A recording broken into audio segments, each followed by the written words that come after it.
بالله السميع العلي العظيم من الشيطان اللعين الرجيم.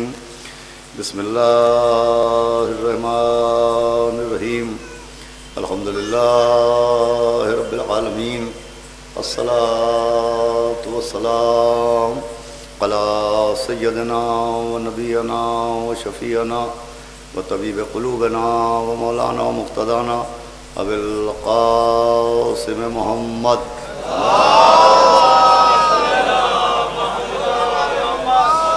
وآلہ الطیبین الطاہرین المعصومین ولعنۃ اللہ علی اعدائہم اجمعین من یومنا ھذا الی یوم الدین.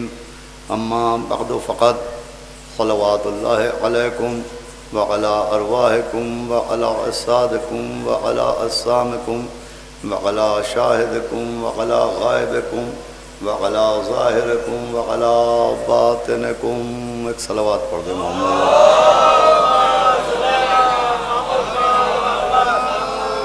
قابل قدر عزاداران سرکار سید الشہداء اور پرساداران و ماتمداران اسیران کربلا، آپ کی خدمت میں بطفیل چہاردہ معصومین علیہم السلام اور خصوصاً بتائید معصوم عالم حضرت بطول جناب فاطمہ الزہرا سلام اللہ علیہا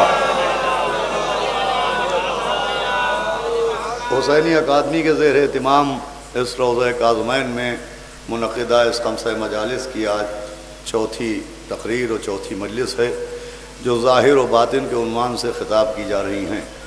میں روزانہ آپ کے سامنے اس عنوان کے تحت گفتگو کرنے کے لیے سبط رسول الثقلین مولا حسین علیہ السلام کی زیارت وارثہ کے ایک فقرے کی تلاوت کرنے کا شرف حاصل کرتا ہوں، جس فقرے کے ذریعے مولا حسین اور ان کے جانثاروں کی خدمت میں ہم تحفہ صلوات پیش کرتے ہیں.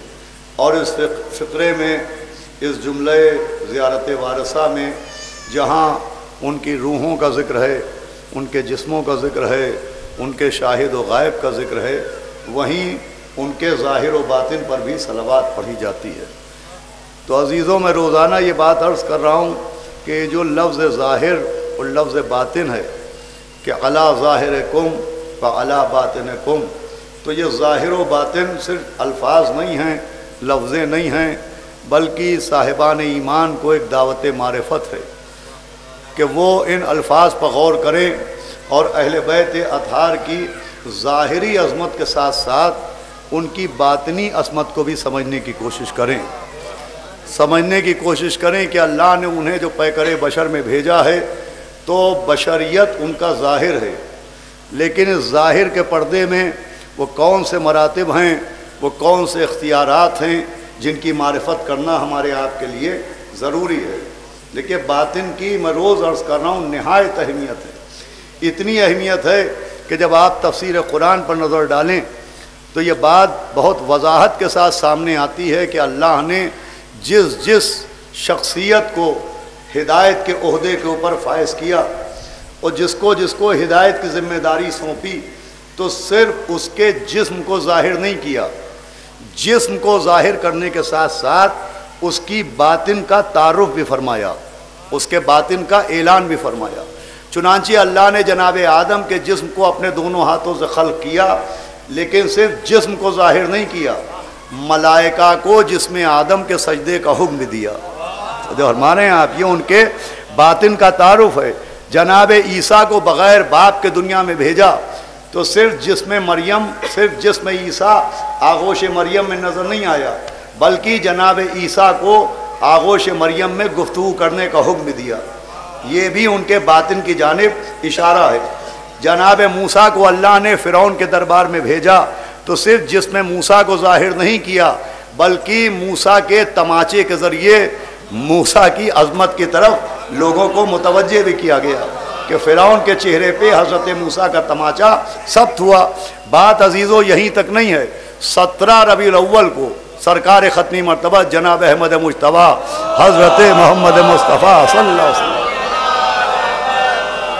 کیا آپ متوجہ ہیں؟ موضوع ذرا سا مشکل ہے لیکن انشاءاللہ توجہ طلب ہوگا کہ 17 ربیع الاول کو جس دن پیغمبر اسلام کا جسم زمین مکہ پر ظاہر ہوا، اسی دن آتش کدہ فارس گل ہو گیا، اسی دن دریائے ساوا کا پانی خشک ہو گیا.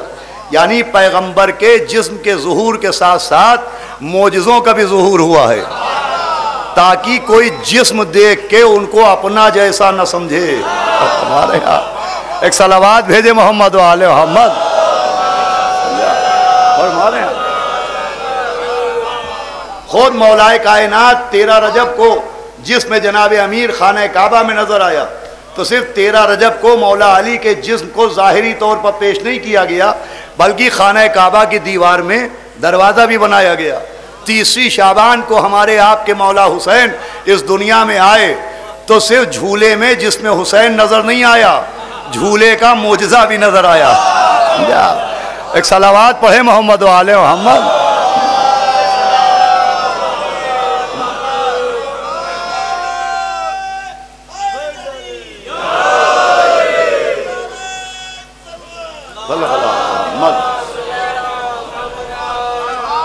تو عزیزان گرامی، اللہ نے ہدایت دینے والوں، نبیوں، رسولوں، اماموں کے جسم کے اظہار کے ساتھ ساتھ ان کے باطن کی طرف ذہنوں کو مختلف معجزوں سے، مختلف طریقوں سے متوجہ کیا ہے، تاکہ ظاہر کے ساتھ ساتھ باطن کو بھی اپنی نظر میں رکھنا.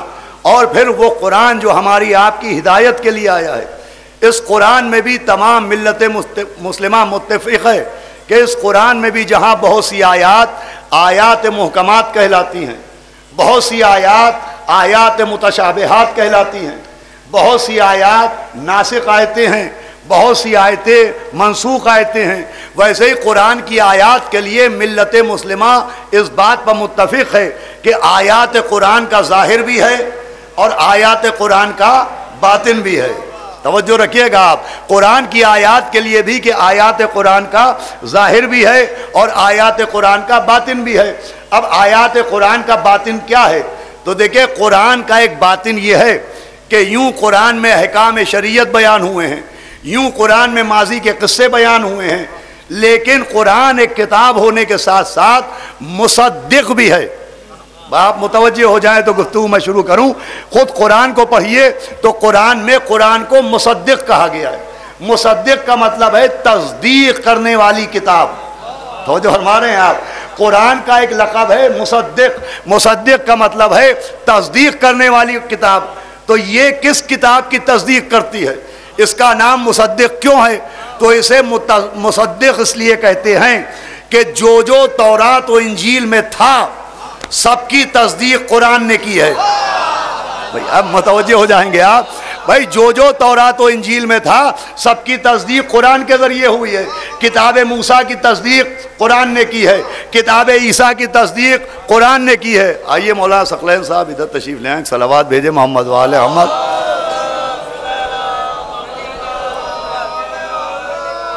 مزہ ایک اس سے بہتر و باواز بلند صلوات پڑھے محمد.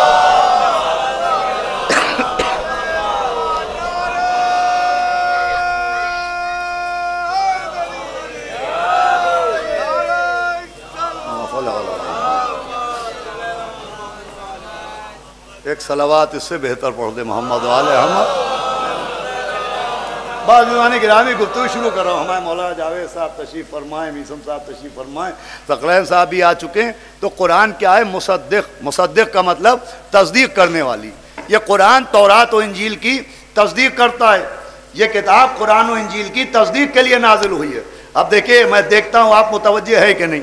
قرآن کو قرآن نے مصدق کہا ہے اس لیے کہ قرآن پچھلی کتابوں کی تصدیق کرتا ہے. اب قرآن کو قرآن نے مصدق کہا ہے اور قرآن لانے والے نے سیدہ کو صدیقہ کہا ہے. دیکھتا ہوں میری بات پہنچتی ہے کہ نہیں. جناب سیدہ کو صدیقہ کہا ہے. آپ کو معلوم ہے اس لقب صدیقہ کا باطن کیا ہے؟ بھائی لقب صدیقہ کا باطن کیا ہے؟ تو علامہ مجلسی نے لکھا کہ جناب سیدہ کا لقب صدیقہ اس لیے ہے کہ جو نبی پر نازل ہوا اس کی تصدیق سیدہ نے کی. بھائی بڑی آسانی سے جملہ آپ نے سن لیا. کہ جو نبی پر نازل ہوا اس کی تصدیق سیدہ نے کی. مجھے کہنے دیجئے کہ جو تورات و انجیل کی تصدیق کرے اسے قرآن کہتے ہیں، اور جو قرآن کی تصدیق کرے اسے فاطمہ کہتے ہیں.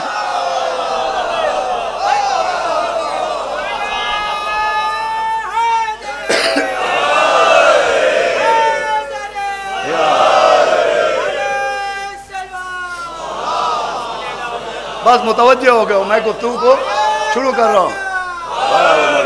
بے شمار سنیں اذان گرامی، تو قرآن کا ظاہر بھی ہے، قرآن کا باطن بھی ہے. اب قرآن کا ظاہر کیا ہے؟ تو قرآن کا ظاہر یہ ہے کہ قرآن میں جناب آدم کے سجدے کا ذکر ہے، یہ قرآن کا ظاہر ہے. قرآن میں جناب نوح کے سفینے کا ذکر ہے، یہ قرآن کا ظاہر ہے. قرآن میں جناب ابراہیم کی امامت کا ذکر ہے، یہ قرآن کا ظاہر ہے. قرآن میں جناب موسیٰ کے معجزوں کا ذکر ہے، یہ قرآن کا ظاہر ہے. قرآن میں جناب عیسیٰ کے اعجاز کا ذکر ہے، یہ قرآن کا ظاہر ہے. بھائی قرآن میں انبیاء کے قصے ہیں، انبیاء کے واقعات ہیں، یہ قرآن کا ظاہر ہے. بھائی آخری آدمی توجہ سنیے گا. اب ان واقعات انبیاء کا، ان قرآن کے قصوں کا باطن کیا ہے؟ تو تمام معصومین کی حدیثوں کا خلاصہ یہ ہے کہ معصومین نے فرمایا کہ قرآن میں جہاں جہاں جس کی بھی مدح ہوئی ہے تو ظاہر میں وہ اس کی مدح ہے، مگر اس کے باطن میں مصداق ہم ہیں. ماشاءاللہ توجہ ہمارے یہاں معصومین علیہ السلام کی حدیثیں موجود ہیں. ایک صلوات پڑھ دیں محمد و آل محمد.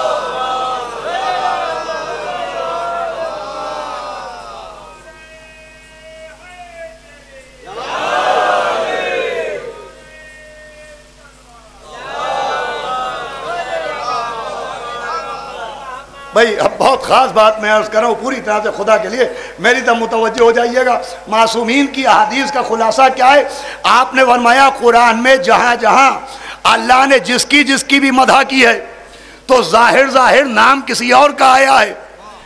نام جناب آدم کا آیا ہے، نام جناب نوح کا آیا ہے، نام جناب ابراہیم کا آیا ہے، نام موسیٰ عیسیٰ کا آیا ہے. مگر معصومین فرما رہے ہیں کہ اس مدح کی آیتوں کے بھی باطنی مصداق ہم ہیں. تو جو فرما رہے ہیں آپ، میں بات کو آسان کروں، اس کا مطلب یہ ہے کہ آدم کا مسجود ملائکہ ہونا یہ بھی قصید اہل بیت ہے. آدم کا مسجود ملائکہ ہونا یہ بھی قصید اہل بیت ہے. جناب نوح کے سفینے کا سفینہ نجات ہونا یہ بھی قصید اہل بیت ہے. ابراہیم کا خلیل اللہ ہونا یہ بھی قصیدہ اہل بیت ہے. موسیٰ کا دریا پر راستہ بنانا یہ بھی قصیدہ اہل بیت ہے. عیسیٰ کا مردے زندہ کرنا، دیکھیں ذرا سی مشکل بات ہے، فرمایا یہ بھی قصیدہ اہل بیت ہے. باطن میں یہ جتنی تعریفیں ہیں یہ اہل بیت کے قصیدے ہیں، یہ اہل بیت کی تعریف ہے، یہ اہل بیت کی منقبت ہے. آپ پوچھئے کیسے؟ تو ایسے کہ جب مجلس ہوتی ہے تو ذاکر ممبر کے اوپر ہوتا ہے، مجمع فرش کے اوپر ہوتا ہے. اب جب ذکر اہل بیت ہوتا ہے تو ذاکر فضائل بیان کرتا ہے اہل بیت کے، مجمع تعریف کرتا ہے اللہ کی. فرمائیے گا بتاتا ہوں جو فرمائیے گا. بھائی میں نے کہا نبی صاحب معراج، آپ نے کہا سبحان اللہ. میں نے کہا مولا علی کعبے میں آئے، آپ نے کہا سبحان اللہ. میں نے کہا کعبے کی دیوار میں در بنا، آپ نے کہا. میں نے کہا مولا علی نے سورج پلٹایا، آپ نے کہا. میرے ساتھ رہیے گا. میں نے کہا مولا علی نے ٹھوکر سے مردہ جلایا، آپ نے کہا. میں نے کہا مولا علی نے در خیبر اکھاڑا، آپ نے کہا. میرے ساتھ جڑ جائیے گا تو جو ہے آپ کی. میں نے کہا مولا علی کل ایمان، آپ نے کہا سبحان اللہ. میں نے کہا علی مرد میدان، آپ نے کہا. میں نے کہا علی ساقی کوثر، آپ نے کہا. میں نے کہا علی فاتح خیبر، آپ نے کہا. بھائی جو کہہ رہے ہیں میں بھی تو سنوں، کیا سنایا؟ بھائی میں نے بیان کی اہل بیت کے فضائل، آپ کہہ رہے ہیں سبحان اللہ. میں کہہ رہا ہوں نبی صاحب معراج، آپ کہہ رہے ہیں سبحان اللہ. میں کہہ رہا ہوں علی فاتح خیبر، آپ کہہ رہے ہیں سبحان اللہ. میں کہہ رہا ہوں علی ساقی کوثر، آپ کہہ رہے ہیں سبحان اللہ. ارے میں ذکر اہل بیت کا کر رہا ہوں، آپ تعریف اللہ کی کیوں کر رہے ہیں؟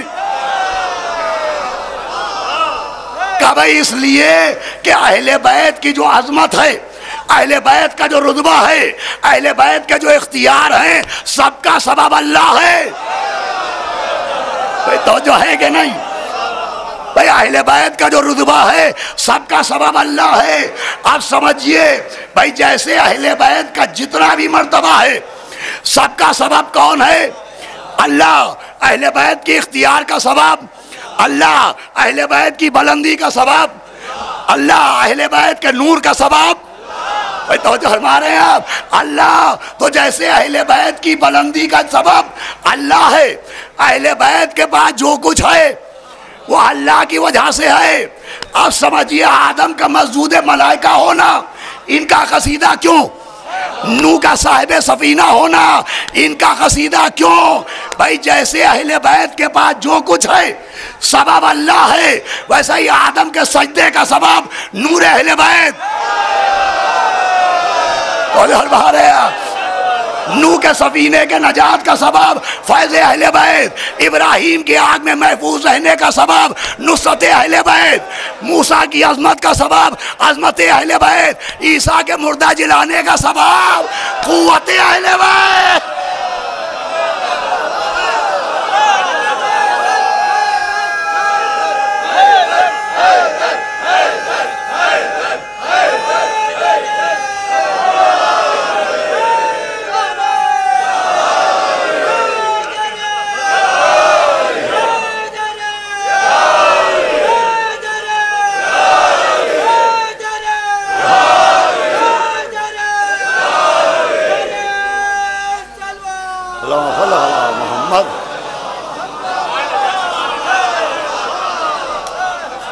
بھائی بات پہنچ رہی ہے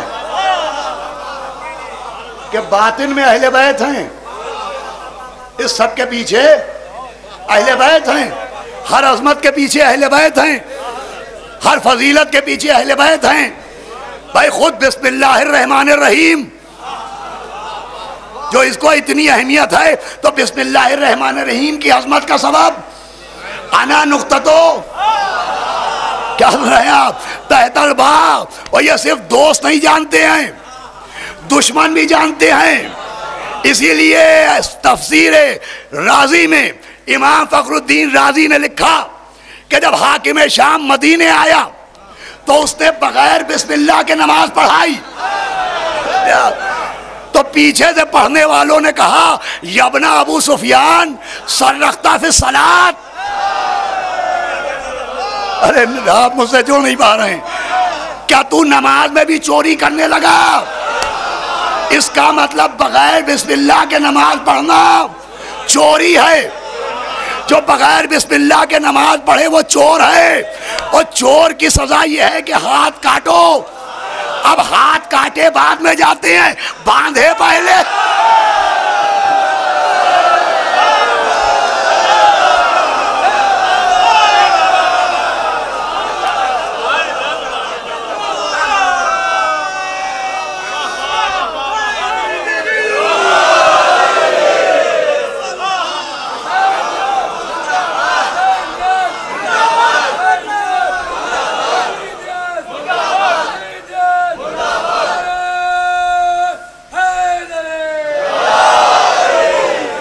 دیکھیں مجھے ایک بہت اہم بات اپنے نوجوانوں کو سمجھانا ہے، یہ بڑا مشکل موضوع اگر پہنچ گئے تو انشاءاللہ جب آپ زیارت وارثہ پڑھیں گے اور کہیں گے علی ظاہرکم و علی باطنکم، تو عادتاً نہیں پڑھیں گے، معرفتاً پڑھیں گے۔ ہمارے یہاں یہ ظاہر و باطن کو سمجھ لیجئے۔ تو عزیزان گرامی، قرآن کی آیتوں کا ظاہر بھی ہے اور قرآن کی آیتوں کا باطن بھی ہے، اور جب تک آیات قرآن کے باطن پر نظر نہ ہو، آدمی کو صرف ظاہری آیتیں پڑھ کے ہدایت نہیں مل سکتی، نجات نہیں مل سکتی۔ اب تک کی سب سے اہم بات میں عرض کر رہا ہوں، خالی اگر قرآن کی ظاہری آیتیں پڑھیے تو ہدایت نہیں ملے گی۔ ہدایت تو ہدایت ہے، سب سے اہم عقیدہ ہے عقیدہ توحید۔ اگر قرآن کی آیت کے باطن پر نظر نہ ہو تو عقیدہ توحید بھی صحیح نہیں ہو سکتا۔ دیکھیں عقیدہ توحید کیا ہے؟ صرف اللہ وحدہ لا شریک ہے، یہی عقیدہ توحید نہیں ہے۔ ہمارے بچے جوان سمجھے اس بات کو۔ عقیدہ توحید ہمارے شیعوں کے یہاں کا عقیدہ توحید یہ ہے کہ ہم خدا کو جسم و جسمانیات سے مبرہ مانتے ہیں۔ یہ شیعہ عقیدہ ہے متفقہ طور پر۔ کیا عقیدہ ہے؟ کہ اللہ جسم و جسمانیات سے مبرہ ہے، وہ جسم نہیں رکھتا، وہ جسم و جسمانیات سے مبرہ ہے۔ یہ شیعہ عقیدہ ہے، اس میں کوئی کنٹروورسی نہیں ہے۔ شیعہ عقیدہ کیا ہے؟ کہ اللہ جسم نہیں رکھتا، لیکن اس کے برخلاف ملت مسلمہ کی اکثریت اللہ کے جسم کو مانتی ہے کہ اللہ جسم رکھتا ہے، اللہ صاحب جسم ہے، اللہ صاحب جسم و جسمانیات ہے۔ اور وہاں خالی عقیدہ نہیں ہے، وہاں روایتیں تک موجود ہیں، وہ ایسی روایتیں موجود ہیں کہ شب جمعہ اللہ جسم سمیت زمین پر آتا ہے۔ اب اسے کیا کیجئے کہ جس کے جسم نہیں وہ زمین پر آئے تو سمجھ میں آتا ہے، اور نبی جسم سمیت معراج پر جائیں۔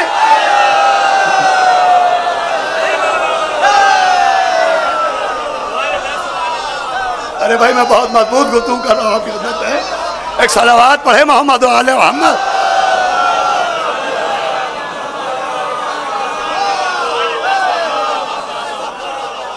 دیکھیں اس موضوع پر ابھی کسی نے نہیں پڑھا ہوگا، جہاں سے میں آپ کو گزارنا چاہ رہا ہوں، تو وہاں پر اللہ کے جسم کا عقیدہ ہے کہ صاحب اللہ جسم رکھتا ہے۔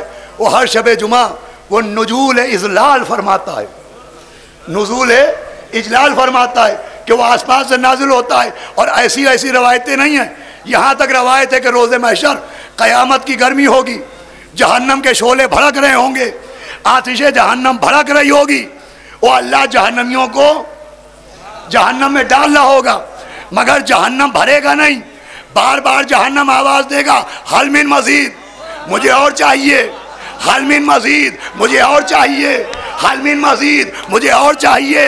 کروڑوں جہنم میں چلے جائیں گے مگر جہنم بھرے گا نہیں۔ ارے جہنم ہے کہ معاویہ کا شکم ہے؟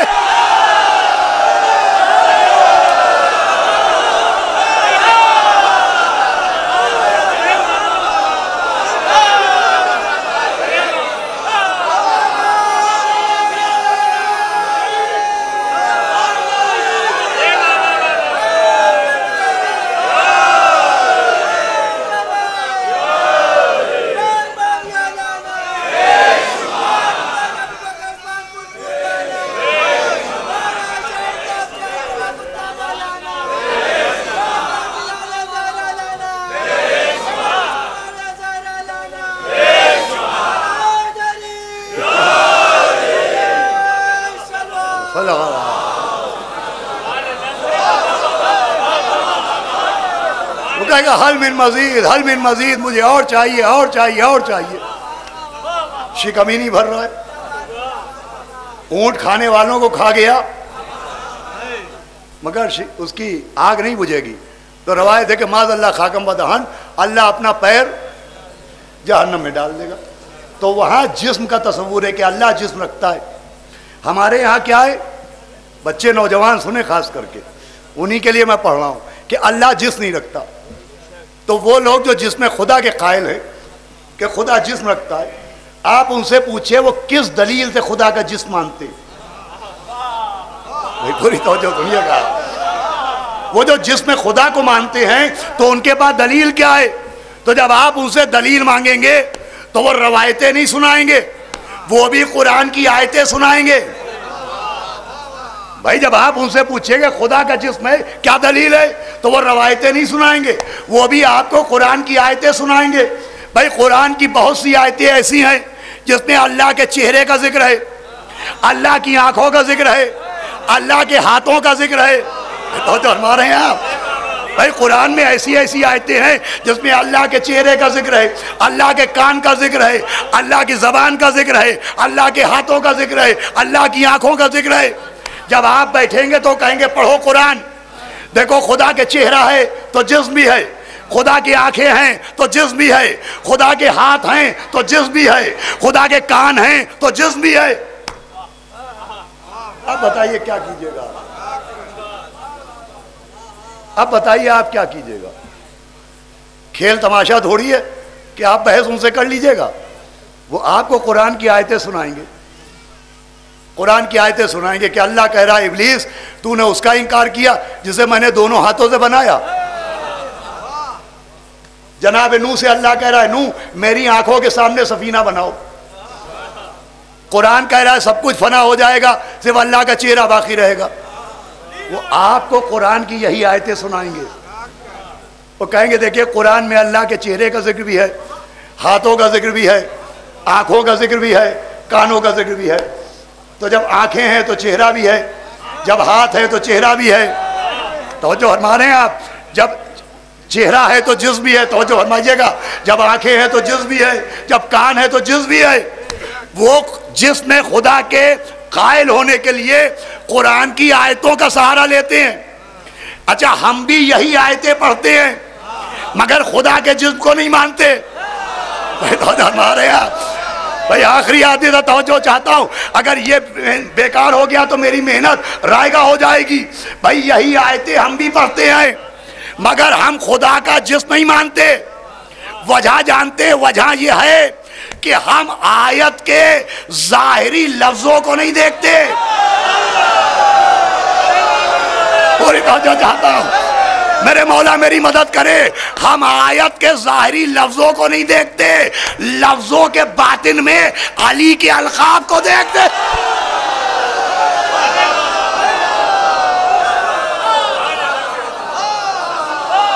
بھائی ہم لفظوں کے باطن میں علی کے القاب کو دیکھتے ہیں. ہم پڑھتے ہیں خدا کا چہرہ مگر علی کو وجہ اللہ کہتے ہیں، علی کو عین اللہ کہتے ہیں، علی کو ید اللہ کہتے ہیں، علی کو لسان اللہ کہتے ہیں.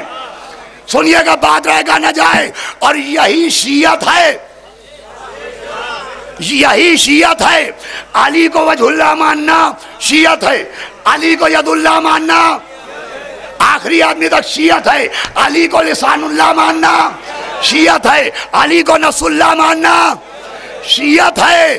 اب وہ شیعہ جو علی کو وجہ اللہ نہ مانے، جو علی کو عین اللہ نہ مانے، وہ علی کے وجہ اللہ ہونے کا انکار بعد میں کرے جس میں خدا کا اقرار پہلے.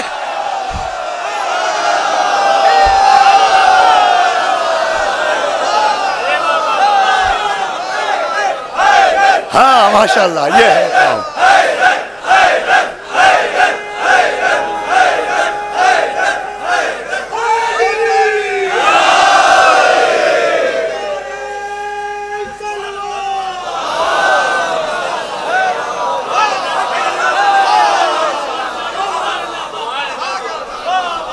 ایک صلوات بھی پڑھے محمد و آل محمد.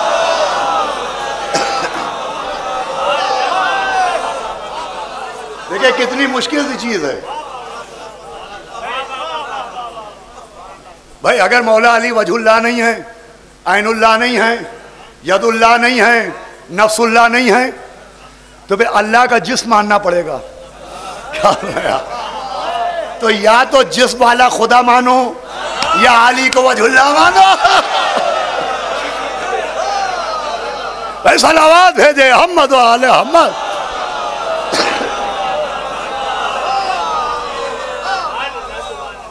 اور ہمارے یہاں اب یہ ان کا باطن ہے کہ وجہ اللہ ہیں، یہ ان کا باطن ہے. یہ عین اللہ ہیں، یہ ان کا باطن ہے. میں خمسے میں بچوں کو عقیدہ سمجھا رہا ہوں، سنا نہیں رہا ہوں. ہمارے نوجوان کچھ سیکھ کے جائیں، یہی مجلس کی کامیابی ہوگی. مولا علی اللہ کا چہرہ ہے، مولا علی اللہ کی آنکھیں ہیں، مولا علی اللہ کا نفس ہے، مولا علی اللہ کی زبان ہے، مولا علی اللہ کے کان ہیں. یہ کیسے ہے؟ تو قرآن جب گفتگو کرتا ہے تو علامتی لہجے میں بات کرتا ہے. دیکھیں پوری طرح سمجھیے گا اس بات. ایک علامتی گفتگو ہوتی ہے اور ہم آپ بھی علامتی گفتگو کرتے ہیں. اکثر ہم علامتوں سے کام لیتے ہیں. عصا کسے کہتے ہیں؟ عصا کسے کہتے ہیں؟ آپ بول رہے ہوں گے میں اونچا سننے لگا ہوں، پھر میں نے اونچا سنا. صلوات بآواز بلند بھیجے محمد والے محمد. چھڑی، ڈنڈا، اسٹک. عصا کسے کہتے ہیں؟ ڈنڈے کو کہتے ہیں. جب ہم نے عصا کہا تو عصے کا مطلب ہوا لکڑی کا ڈنڈا. لیکن اکثر آپ نے سنا ہوگا کہ لوگ اپنے جوان بیٹے کو عصائے پیری کہتے ہیں. کیا سنا ہے آپ بھائی؟ نا بہت سامنے کی بات، میں نے کوئی بہت انوکھی بات تو کہی نہیں پنڈت جی. عصائے پیری، عصائے پیری کا مطلب بڑھاپے کا عصا. تو یہ لڑکا عصا کیوں ہے؟ کہ بھائی عصا علامت ہے سہارے کی. عصا علامت ہے سہارے کی. تو جیسے عصا سہارے کی علامت ہے، ویسے ہی چہرہ پہچان کا ذریعہ ہے، ہاتھ مدد کا ذریعہ ہے، آنکھیں نگہبانی کا ذریعہ ہیں، زبان ترجمانی کا ذریعہ ہے. بھائی علامتوں کو سمجھے گا. چہرہ صرف اسے نہیں کہتے جو گردن کے اوپر ہو، چہرہ اسے کہتے ہیں جس سے کوئی پہچانا جائے. ہاتھ سے اسے نہیں کہتے جو شانے کے اوپر ہوں، ہاتھ اسے بھی کہتے ہیں جو مدد کا ذریعہ بن جائے. آپ سمجھیے علی اللہ کا چہرہ کیوں؟ ارے کیا سنایا؟ علی اللہ کے ہاتھ کیوں؟ اس لیے کہ اللہ کی پہچان کا ذریعہ بھی علی، مدد کا ذریعہ بھی علی، ترجمانی کا ذریعہ بھی علی، نگہبانی کا ذریعہ بھی.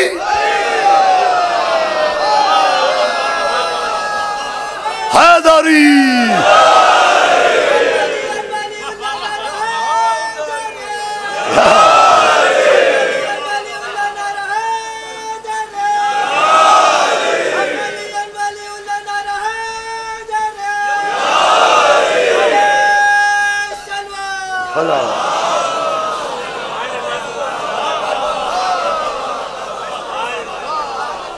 ایک ذا اس سے بہتر صلوات پڑھے محمد.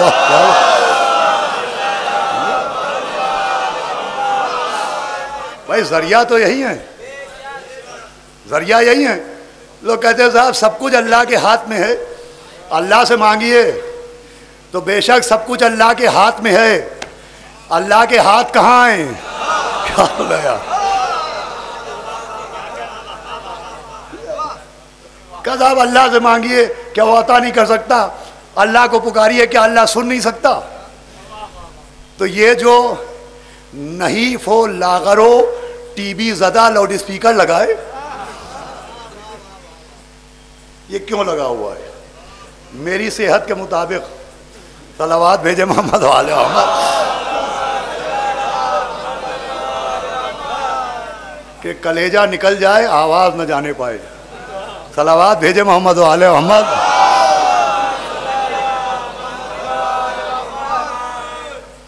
تو یہ لاؤڈ اسپیکر کیوں لگائے؟ وہ جو دور مومنین کھڑے ہوئے ہیں کیا وہ سن نہیں سکتے؟ قضا وہ سن سکتے ہیں، لیکن میری آواز اس کے بغیر وہاں پہنچ نہیں سکتی. تو میرے اور ان کے بیچ میں اسے ذریعہ بنایا گیا. ارے بھیا بندے کی آواز بندے تک بغیر ذریعے کے نہیں پہنچتی، اور بندے کی بات اللہ تک بغیر علی کے پہنچ جائے گی.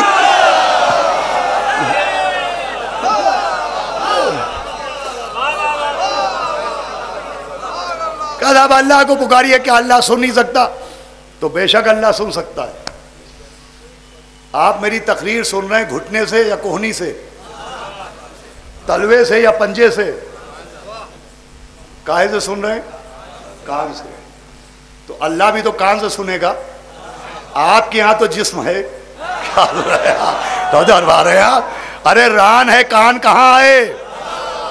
اللہ بھی تو کان سے سنے گا. تو قرآن کی سورہ الحقہ میں ایک آیت کا ٹکڑا ہے کہ وہ تائیا اسدن دائیا، کہ وہ کان جو ساری آوازیں سنتا ہے. قرآن میں کان کا ذکر ہے کہ جو ہر دھمک، ہر آہٹ، ہر صدا، ہر آواز کو سنتا ہے. اب یہ کس کا کان ہے؟ تو عالم اہل سنت امام فخر الدین رازی نے لکھا کہ وہ کان جو ہر صدا، ہر آہٹ، ہر آواز کو سنتا ہے وہ مولا متقیان علی ابن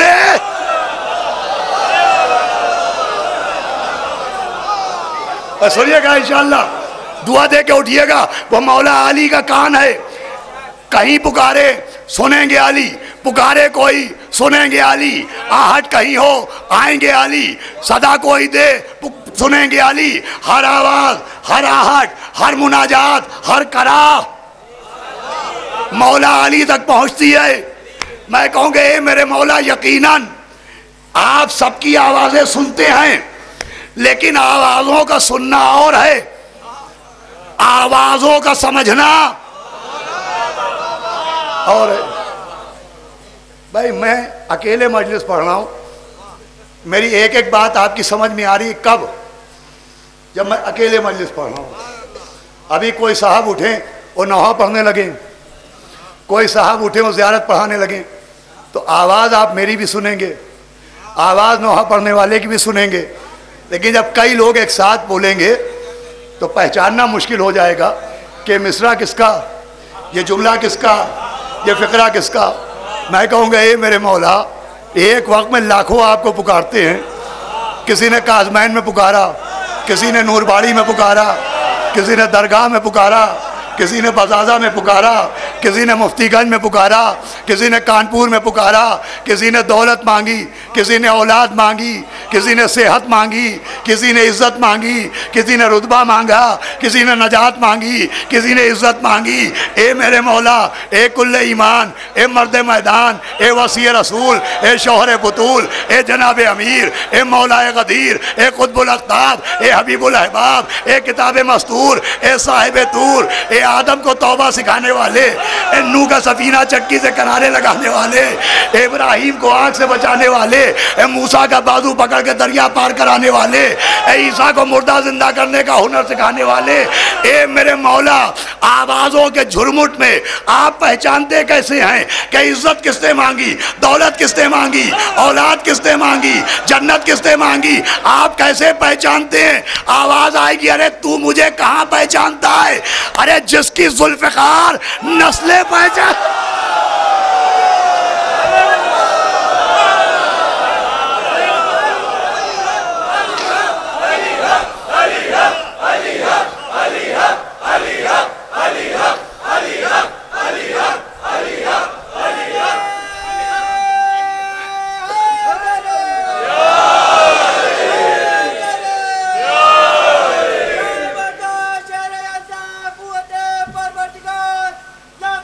ماشاءاللہ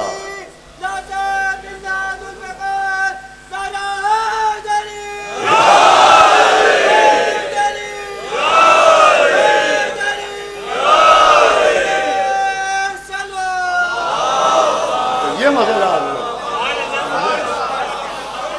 یہ ان کا باطن ہے، وجہ اللہ ہونا، عین اللہ ہونا، حسن اللہ ہونا، جم اللہ ہونا، یہ ان کا باطن۔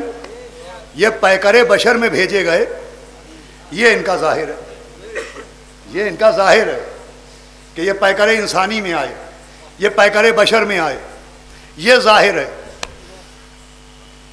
انسانی صورت میں، انسانی شکل میں پیکر بشر میں بھیجے گئے، بس آخری منزل ہے اور توجہ طلب بات ہے، یہ ان کا ظاہر ہے۔ لیکن ظاہر کو دیکھ کے ان کی حقیقت کا اندازہ نہیں لگایا جا سکتا۔ بھئی یہ پیکر بشر میں ہیں، مگر پیکر بشر میں ہونا ان کے بشر ہونے کی دلیل نہیں ہے، اس لئے کہ جو ابو البشر سے پہلے ہوں بھئی تھک گئے ہیں آپ۔ بھئی پیکر بشر میں ہونا ان کے بشر ہونے کی دلیل نہیں ہے۔ جیسے قرآن کاغذ پر لکھا ہے لیکن قرآن کاغذ نہیں ہے۔ بھئی آپ تھکے تو نہیں ہیں؟ آیتیں کاغذ پر لکھی ہیں مگر آیتیں کاغذ نہیں ہیں۔ آیتوں کو کاغذ کا لبادہ پہنایا تاکہ تلاوت میں آسانی ہو، نور اہل بیت کو پیکر بشر اڑایا۔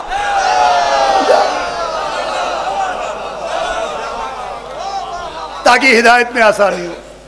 اب بچے سن لیں، سمجھ لیں کہ یہ پیکر بشر جو ظاہری طور پر پیکر بشر میں آئے تو کیوں آئے، اس ظاہر کا سبب سمجھ لیجئے اور میں گفتگو کو تمام کر دوں۔ دیکھیں پیکر بشر میں ہونا ان کی مجبوری نہیں ہے، ان کے پیکر بشر ہونے کی دلیل نہیں ہے، ہمارے بشر ہونے کی دلیل ہے۔ بھائی فرشتے تو نور ہیں، اس بات کو سب مانتے ہیں نا؟ ایک صلوات پڑھ دیں محمد و آل محمد۔ بھائی ایسی نہیں ہے، ذرا سننے والی بابا دے بلند صلوات پڑھ۔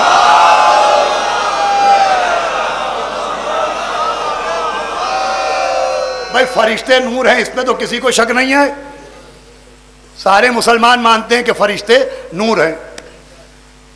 اہل بیت بھی نور ہیں، اہل بیت کو پیکر بشر میں کیوں بھیجا؟ تو فرشتوں کو بھی اللہ نے اکثر پیکر بشر میں بھیجا۔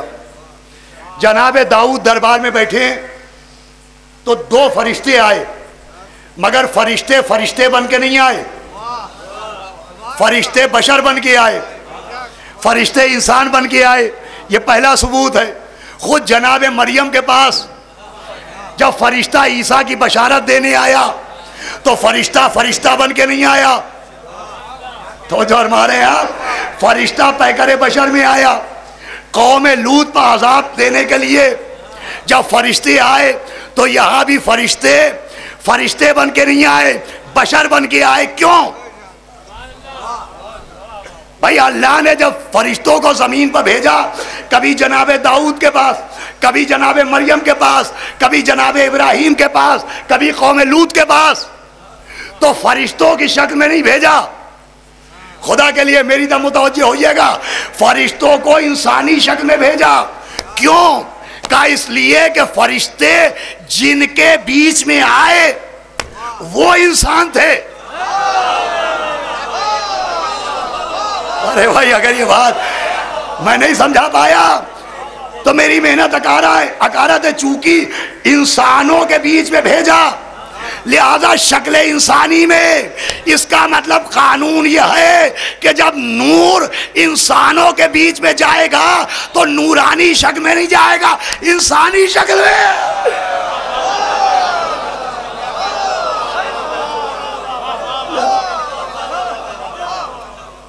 بات پہنچی میری؟ فرشتے جب انسانوں کے پاس آئے تو فرشتے بن کے نہیں آئے، انسان بن کے آئے۔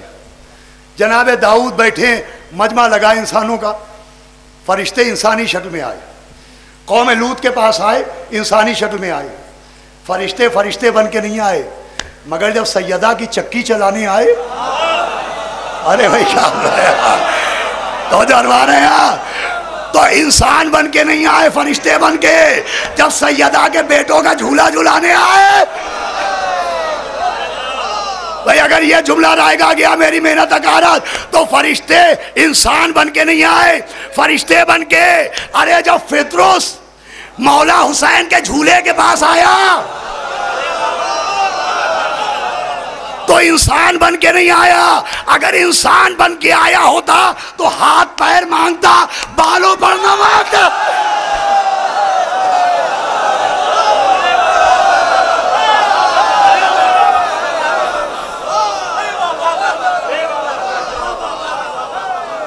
صلوات پڑھ دے محمد و آل محمد۔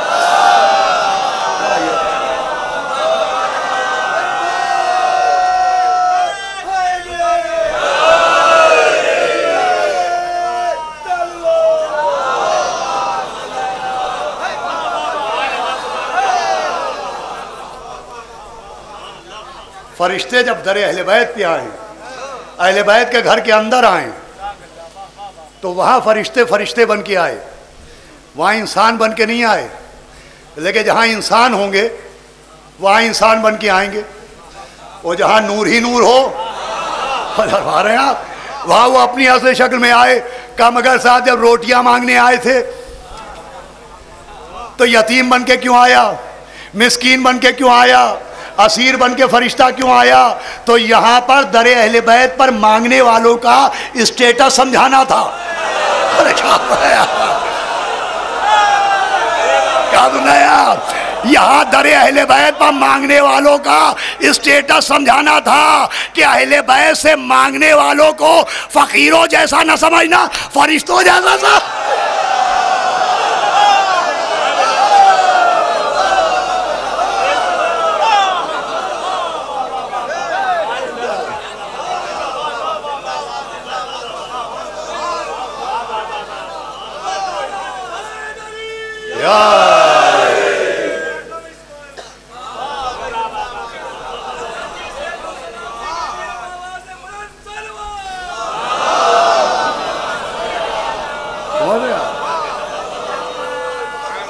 تو عزیزو فرشتوں کا ظاہر باطن بھی ہے. فرشتے جب انسانوں کے بیچ میں آتے ہیں تو انسانی شکل میں، لیکن جب نور کے پاس جاتے ہیں تو نورانی شکل میں جاتے ہیں. جب سیدہ کی چکی چلانے آیا جبریل تو جبریل بن کے آیا. حسنین کا جھولا جھلانے آیا فرشتہ بن کے آیا. جبریل آیا جبریل. آخری بات ہے، گفتگو تمام ہے. آپ کو معلوم ہے جبریل کا نام جبریل کیوں ہے؟ جبریل کا نام جبریل کیوں ہے؟ جبرائیل ہے عبرانی کا لفظ.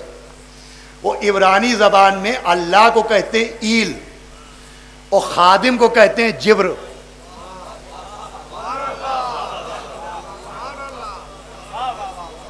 میں دیکھتا ہوں میں پڑھ کے زیادہ تھکا ہوں یا آپ سن کے زیادہ تھکے.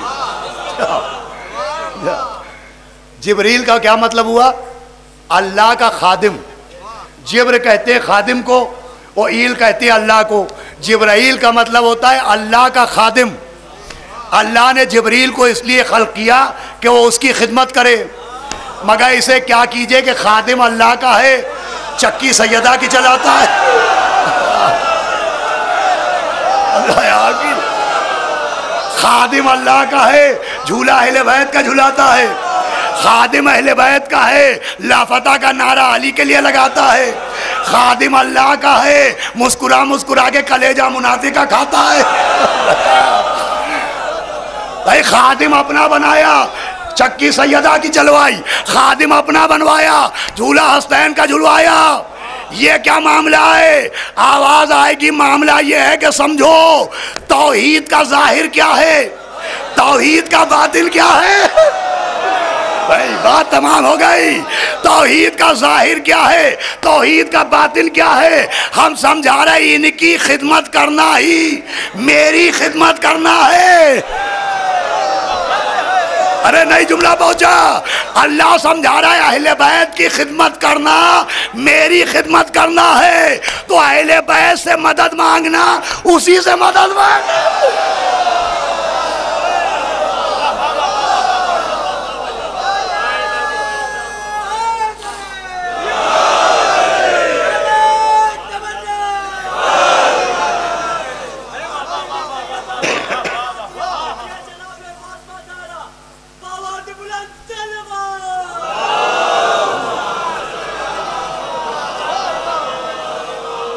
بس عزیزو گفتگو تمام ہو گئی.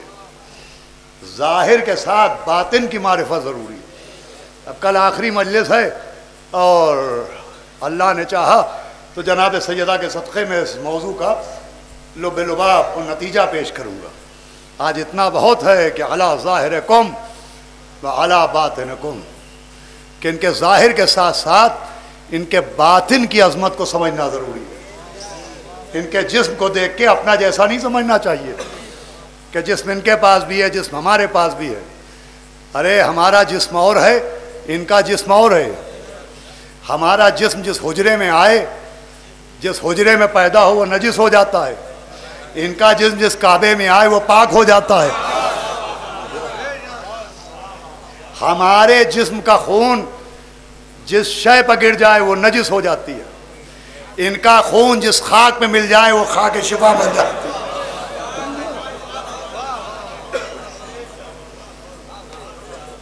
ان کا خون بھی الگ ہے. ان کا خون جس خاک میں مل جائے وہ خاک شفا بن جاتی ہے. اور پھر یہ خود السلام علیکہ یا سار اللہ وابن سارہ، اس کا مطلب سمجھتے ہیں آپ؟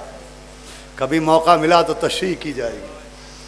ان کا باطن اور ہے، ہمارا جسم اور ہے، ان کا جسم اور ہے. ہمارا جسم بدن سے روح نکلے تو بے جان ہو جاتا ہے. ہمارا جسم بے روح ہو تو بے حرکت ہو جاتا ہے. یہ ان کے جانثاروں کی کیفیت یہ ہے کہ جب یہ یکو تنہا ہوتے ہیں تو آواز دیتے ہیں ہے کوئی جو میری نصرت کرے، تو کٹی ہوئی گردنوں سے آواز آتی ہے لبیک لبیک یا ابن رسول اللہ. فرزند رسول، کیا پھر ہم مدد کرنے کے لیے آئیں؟ کیا ہم پھر نصرت کرنے کے لیے آئیں؟ ان کے جسم کی کیفیت یہ ہے کہ ان کا 13 برس کا یتیم بھتیجا میدان میں عجب بے کسی کے ساتھ گھوڑے سے زمین پر گرتا ہے. ہر شہید امام کو سلام کہلواتا ہے، مگر ان کا بے کس بھتیجا کہتا ہے چچا مدد کے لیے آئیے. وہ یہ جب پہنچتے ہیں تو قاسم قاسم بن کے گئے تھے اور تقسیم بن کے بگڑ چکے ہیں. کہ آواز دیتے ہیں قاسم تم نے چچا کو پکارا، ہم آ گئے ہیں. کوئی جواب نہیں آیا. بڑے معتبر عالم نے لکھا ہے کہ مولا حسین نے آواز دی قاسم چچا آ گیا، کوئی جواب نہیں آیا. تو ایک مرتبہ امام نے اپنا امامہ اپنے ہاتھوں پر رکھا، آواز دی قاسم تجھے اس امامے کی حرمت کی قسم، چچا پکار رہا ہے آواز دے. جیسے ہی امام نے امامے کو اپنے ہاتھوں پر رکھا، کہیں سے قاسم کی پسلیاں بلند ہونے لگی، کہیں سے جناب قاسم کے ہاتھ بلند ہونے لگے، کہیں سے قاسم کے اعضائے بدن بلند ہونے لگے. ارے چچا میرا لاشا 32 گھوڑوں نے پامال کر دیا. ماشاءاللہ مولا سلامت رکھے ان بلند ہوتی ہے آوازوں پر. لیکن ماشاءاللہ یوں تو چاند رات سے آپ رو رہے ہیں، اور آج اس خمسے کی چوتھی مجلس ہے. ابھی آپ مسلسل روئیں گے، اور رونے سے آپ کا دل نہیں بھرتا ہے. یہ بات میں کئی مرتبہ پڑھ چکا ہوں، رونے سے آپ کا دل نہیں بھرتا ہے. حالانکہ مصائب آپ نے سنے ہیں، آپ نے دیکھے نہیں ہیں. آپ نے سنا ہے کہ ایک بی بی کی پسلیاں توڑ ڈالی گئی تھیں، آپ نے سنا ہے کہ سیدہ کا دروازہ جلا دیا گیا، آپ نے سنا ہے کہ مولا علی کے گلے میں رسی باندھی گئی، آپ نے سنا ہے کہ مولا حسن کو ایسا زہر دیا گیا کہ کلیجہ ٹکڑے ٹکڑے ہو گیا. آپ نے سنا ہے کہ 28 رجب کو بیمار بیٹی پیچھے پیچھے چلی کہ میں یہ نہیں کہتی کہ ہماری میں بٹھا دو، ارے بابا مجھے فضا کی سواری میں بٹھا دو. آپ کا سن کے یہ عالم ہوتا ہے. آپ سوچئے جنہوں نے دیکھا ہوگا، جنہوں نے دیکھا ہوگا، بس 5-6 منٹ مجلس تمام. یہ واقعہ فرمائی بھی ہوتی ہے اور میں کئی بار پڑھ بھی چکا ہوں کہ بہار میں بڑا مشہور قصبہ ہے گوپال پور، اس کے برابر میں ایک موضع ہے بھیک پور. مولانا راحت حسین صاحب بھیک پوری بڑی مشہور شخصیت گزرے، ہمارے نقوی صاحب تشریف فرمائیں، وہ بہار کے، وہ بھی اس بات کی تصدیق کریں گے. وہ دیکھیں ایک بات میں کل عرض کروں کہ چونکہ طبیعت ناساز ہے، لہٰذا ناسازی طبیعت کی بنیاد پر کل میں نے جب تسبیح جناب سیدہ کا ذکر کیا تھا تو 34 مرتبہ اللہ اکبر کے ساتھ میں الحمدللہ و سبحان اللہ کے لیے بھی 34 کے لفظ استعمال کر گیا تھا، جس کے لیے آپ سے گزارش ہے کہ آپ میری بیماری کو مد نظر رکھتے ہو اس کو نظر انداز کیجیے گا، اللہ نیتوں سے بہتر واقف ہے. تو سنیں عزیزان گرامی، اس بھیک پور میں ایک بڑے جید عالم تھے جن کا نام تھا راحت حسین صاحب بھیک پوری. عاشور کا دن تھا، فاقہ شکنی کی مجلس تھی.